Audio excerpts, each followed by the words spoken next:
Hello everyone, and a warm greetings from our side. This is our YouTube channel and the platform, which is dedicated to all the professionals of environment, all the aspirants, students, and even the researchers from this field, from the field of conservation, biodiversity, and lot more. So we have this is our first episode. I wish one and all a happy and World Environment Day 2020. And we have a very good guest today with us on this platform. So I would welcome him. Hi, Hiren. Most welcome to this platform. Hello, Samir. Thank you so much for inviting me. And as you told, it's your first episode. I am really privileged to be on your first episode. And thank you for choosing me. I think we'll have a great discussion today. Sure, sure. And Hiren Khatri is a very the big-hearted person, and a part of it, he's a good wildlife photographer. He's an awarded wildlife photographer. He has worked on reptilians in with Asia Pacific countries. He has been very long. His historic background has been with the zoologicals and different kind of reptilians. So you can see his vivid overall biosketch over his Facebook page also that he would be giving at the last of this overall video. So please give your short intro, Hiren. Yeah. So basically, my name is Hiren Khatri. I come from a small town in Maharashtra, and in brief, I can explain myself as a researcher, wildlife photographer, and explorer. So, Hiren, what is your a little about your academic and educational background? Can we know about that? Okay. So it's been weird, a little weird. So after 10th, I did Polytechnic in civil engineering. Okay. And then I got to know that my interest is wildlife, and I really want to work in this the field. So I spoke with my parents, and they were very supportive to me, and they allowed me to pursue my passion and follow my passion. So Okay. I was the first student in entire university who uh, who got admission to BSc, that is Group B, that is biology, after doing a polytechnic in engineering. My So good. it was quite difficult for me to get the admission. It was a month of struggle. Even though I had good grades in diploma, then I did BSc in zoology. I got good score in BSc, and then followed by I did uh, masters in environmental sciences from North Maharashtra University, Jalgaon. Okay, Hiren, so that was a vivid academic journey. You started with your life with challenges until today you are an adventurous Yeah. guy, as we see. So, Hiren, what motivated you to just switch on from the civil engineering background to an environment, field of environment? So, this is the one basic reason that today you are on our list of first guests in this YouTube dedicated to the environment professionals. So, could you please throw some light? What motivated you from your family also, you can say, to switch on this academic? Yeah. Uh, it's like since I was in school, I was not very bright student, but I was always enthusiast about nature and surroundings. So what we used to do, me and my one or two friends, we used to go in the outskirts, and then we used to scan the nalas, the small hills for reptiles and amphibians, and then we used to those times internet was not there, smartphones were not there, and of course we had we had no access to any kind of information, easy information. So we had to look for the species identification in books. So it was quite interesting, but I was not knowing, or there was no one to guide me. What should I do, and how should I pursue my passion professionally? So after passing the exam of 10th, uh, as suggested by my parents, I went into an engineering. But then I realized during those 3 years, I realized my passion is something else, and I got to know many things, and then I realized I should do something else. So I should pursue my passion. So I looked around, then I spoke with some experts, and according to their suggestions, I took admission for I decided to study zoology, and then followed by environmental sciences. Such a nice. It sounds really good. And I think, sorry, I think it's really important that the parents should support their children, because if they were not supportive of this, I would not have been here. This is what I really want to say. The seniors who are listening to this, actually, you should trust your children, and you should always motivate them, even though if you do not know anything about that field. But most of the parents nowadays are very well educated and very well aware, and concerned about the education of children and their career. Back in the days, it was not like this, but now awareness is quite like widespread. Yeah, that is for sure, and this is a very good talk. It would no doubt no doubt would be very helpful to the listeners and to the vast viewers who are looking at, and even for the parents, so that they can make a balance between what are the interests of their wards and the pupils, what they like. Even they have to, they have to choose between a quarrel between the society and the demand of the family and their own interest, just in your case. So it's a very really very good Exactly. talk today to us, and we are very privileged to have Mr. Hiren Khatri, one of the fascinated wildlife photographers with us. So photography, I'm talking about photography, how would you connect it with biological conservation of flora and fauna, on which you have given a very vast time of your life? Okay. So like when we hear, we feel connected, but when we see, we feel more connected. Correct. Uh, like we are talking face to face now, we feel more connected. If I am just talking on audio call, I can do something else, and then I can also talk to you, but I am not that much connected with you. Yeah. But wildlife is, most of the species are cryptic species. Means uh, the life is secretive. So the job of wildlife photographer is explore the life of that particular animal, creature, or the entire ecosystem, how Exactly. it works, Exactly. how that habitat works, how they interact with each other. That is the role of wildlife photographer. And when we bring this into focus as a wildlife photographer, so if I click a picture of red panda, many a time people ask me whether red pandas are found in India.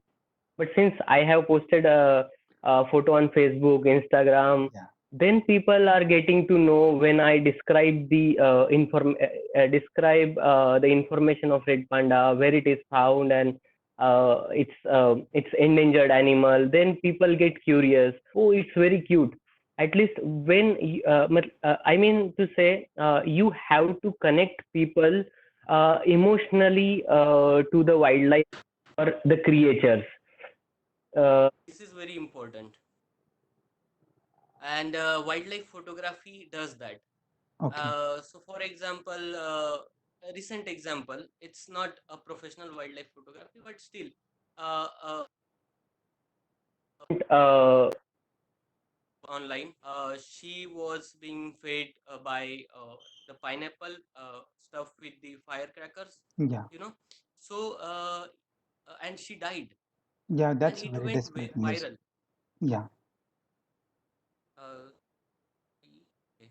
Okay, and it went viral, Yeah. and then people got emotionally involved in that situation, and now people realize, so we should conserve and protect the wildlife, and many people came out and signed the petition, and they are doing things like this. I think the role role of wildlife photography is very, very important to sensitize people towards conservation of nature and natural environment. Exactly, Hiren, and that is very true. How would you you have traveled to many corners of India, most of the states of India. You have been traveling. So, what is the best thing that you have liked in the even at the tribal level you have been, even at the ethnic level, see, in the northeastern hills you have been. So, what was the best thing that you saw in traditional people, what they are practicing for environment? Okay. So I will take little more time for this Sure, question. sure. Okay. Is this okay? Yeah.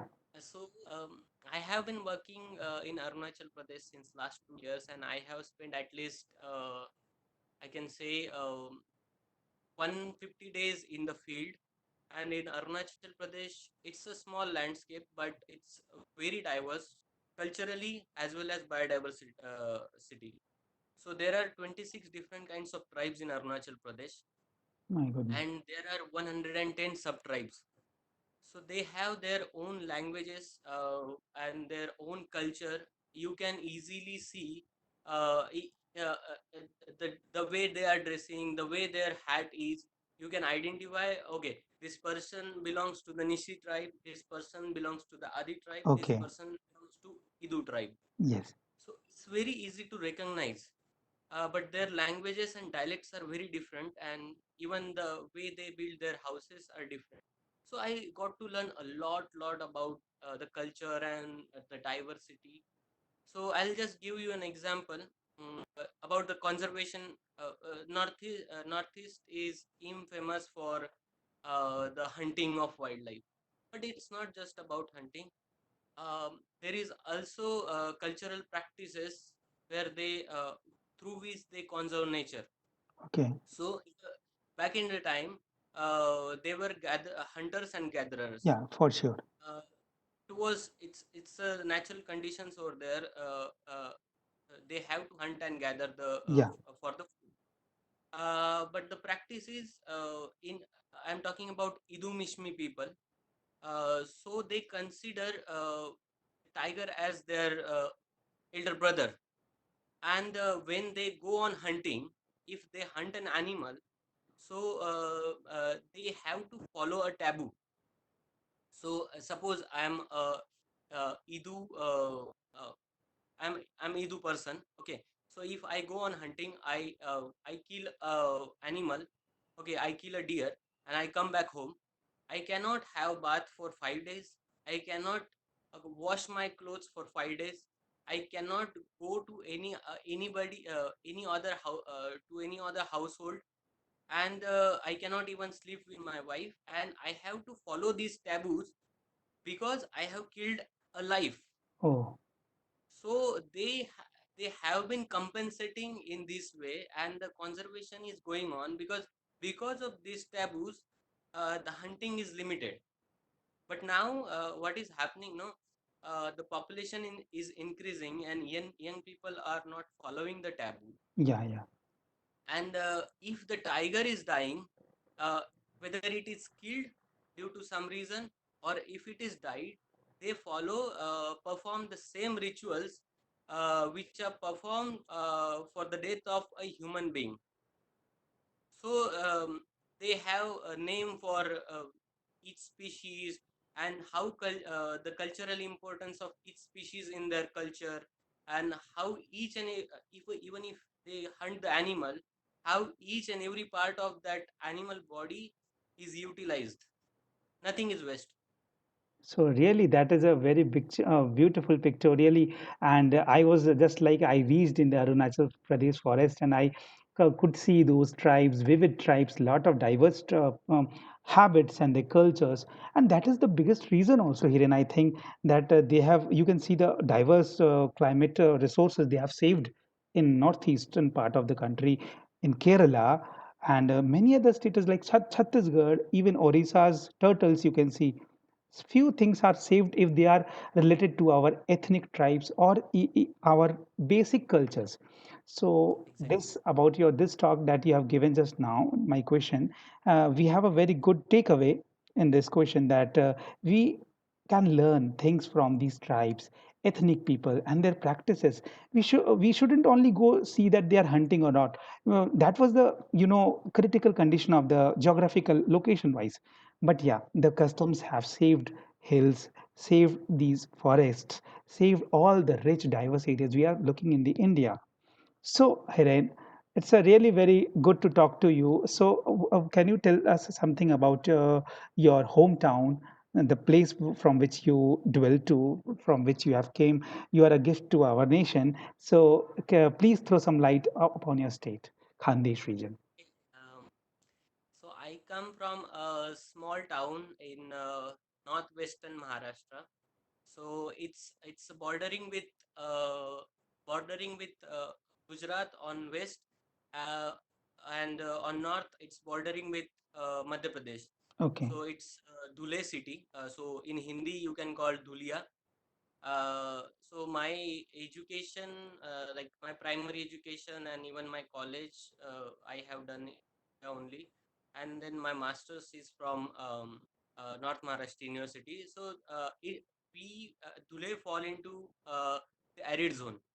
So Yeah. we do not have a lot of diversity, Okay. biodiversity, Yeah. because of the Yeah. harsh conditions. But whatever biodiversity we have, Huh. so we have many endemic species. For example, the banded racer. So, and many other species are there which are found in those hills only. And I would like to add something more. So there is hill range, a small Yeah. hill range over there. So what people are doing, so these are barren lands. Okay. People call it wastelands or barren lands. But it has been like this for decades. And now what people are trying to do, they are trying to plant trees. So what is happening? The local biodiversity of those hills is getting disturbed due to the Oh, plantation. yeah. So what we are doing is planting. We are going to plant trees, but it should not be done in that way. It should be sustainable. We should not disturb the local flora and fauna, Correct. and we should not introduce the alien species into any habitat, Yeah. because, for example, Great Indian Bustard, if you see. Uh, so they are found in what we call as wastelands. Yeah. Those are grasslands, but grasslands are extremely important habitats, and destroying these grasslands for any purpose, for plantation or for construction or for some developmental activities, it is going to, like, these are critically endangered birds. It is going to destroy them, and they may go extinct very soon. No, that is for sure. And Hiren, the similar conditions have been occurring in even Mumbai region. You might have seen the creek and the grassland areas of the Mahape to all those new Mumbai region that is a home to a lot of migratory birds. You might know better than me. So this kind of condition have prevailed not only in small towns but even in big mega cities of India. So this is what we are going to talk from this platform. This is what we are going to keep as a demand to the government, to the people, that yes, this we have to bring to our individual as a habit and work as a unit. Then only we can talk about conservation. Otherwise, only one day to talk about nature on World Earth Day or Environment Day or Biodiversity Day wouldn't be faithful. Do you agree? And I would like to add one more point, that I think it's not a good thing that we have to celebrate this day. Yeah, Why can't every day be Environment Day? exactly. We have to celebrate this. This is really, I feel sad for this. Yeah. And people post the pictures and they forget about it. So this should not happen. No, sir. That is really that is a very drastic situation today. But before we wrap up this beautiful talk, Hiren, what would be your overall message to all viewers watching this video today? Okay. So basically, I want to say in this pandemic, we have learned to live minimalistic. Okay, so the IT guys are working from home. Their offices are now empty. The electricity in offices is not wasted. Actually, Uh, if the 1,000 people in any IT company are working, uh, the way they commute on their bikes or in the car, they are not wasting any fuel. So we have to adopt to this lifestyle, and yeah, we have to make this the next norm. So, and we also need to understand the presence of biodiversity around us. They also have feelings. We are not here on this planet to exploit other life. We are here to coexist, and we should give a personal space to all the biodiversity around, whether it's an insect, it's a snake, or whether it's an elephant. When it is elephant, it becomes an issue, but yeah, when it's an insect, it's just gone, nobody cares. So we correct. need to be sensitive enough to the life, not just the human life. We need to be sensitive about each and every life on this planet. That way only we can survive and coexist. And I believe we are the most vulnerable species on this planet, because every animal like fulfills their needs through nature, and we are so dependent. There was a cyclone 10 days back in Kolkata. Yeah, I'm here in Kolkata, and I live on a ninth floor, and lights and water went away, and it was horrible situation for us. So we are so much dependent. Animals are not dependent. So if any natural calamity occurs, we are the most vulnerable species. We very have true. to remember that. We have to keep that in mind, and we have to respect the other life. That's what I want to say. Really, that is a very beautiful message that to be a bit more sensible, to be more sensitized for each and every living being, irrespective of their size, their color, their creed. So that's a very good takeaway for all our aspirants, all our researchers who are watching this video currently live or either recorded. So Hiren, who has been a very good person, a good photographer, a good wildlife reptilian, and a herpetologist. A part of it, he has seen a lot of natural calamities. One currently in Kolkata, just now, a few days ago, being in the most remotest part of on the earth, Arunachal Pradesh.